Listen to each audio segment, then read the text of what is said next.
Alright, so HTML format max preserve new lines. Maximum number of line breaks to be preserved in one chunk. Use null for unlimited. So let me show you what that looks like. Let's use 3, for example.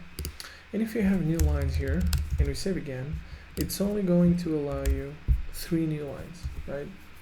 So 1, 2, 3. Or, you can count them however you want. Anyway, there are 3 new lines here, definitely. If you set this to null, it's not going to, you can add more, and it will allow you to leave as many new lines as you want.